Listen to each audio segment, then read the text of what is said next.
Welcome to S4 media. చిన్నప్పుడు తన అమ్మమ్మ చెప్పే చందమామ కథలను ఊహించుకుని నేడు ఆ అసాధ్యాన్ని సుసాధ్యం చేసింది మన తెలుగు అమ్మాయి.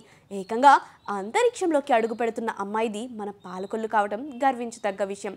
ఆ అమ్మాయి ఎవరు, ఎక్కడ ఉంది, ఆ వివరాలు చూసేయండి. అంతరిక్షయానం అందరికీ సాధ్యమయ్యే పని కాదు. అలాంటి అసాధ్యాన్ని మన తెలుగు అమ్మాయి సుసాధ్యం చేయబోతుంది అంటే నమ్మగలుగుతున్నారా? నిజంగా నమ్మాల్సిందే. పశ్చిమ గోదావరి జిల్లా పాలకొల్లుకు చెందిన 23 ఏళ్ల దంగేటి జాహ్నవి అంతరిక్షంలో అడుగుపెట్టే అద్భుత అవకాశాన్ని దక్కించుకుంది.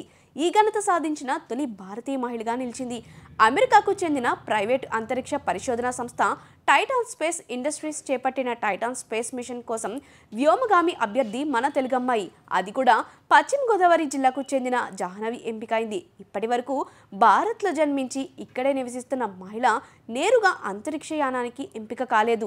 అయితే టైటాన్ స్పేస్ ప్రతినిధులు పలుమార్లు నిర్వహించిన పరీక్షలన్నీ పూర్తి చేసిన జాహ్నవి ఈ స్పేస్ మిషన్కు అర్హత సాధించింది.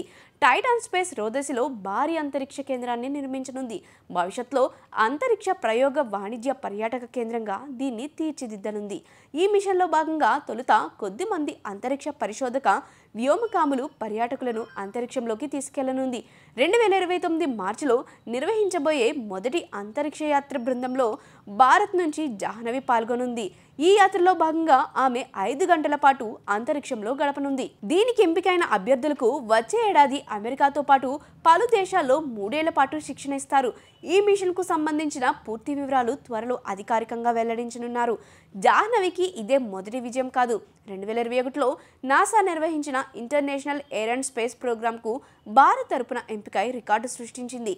ఈ సందర్భంగా జాహ్నవి మాట్లాడుతూ, అమ్మా నాన్న కువైట్లో ఉద్యోగం చేస్తున్నారు. నేను అమ్మమ్మ లీలావతి దగ్గరే పెరిగాను.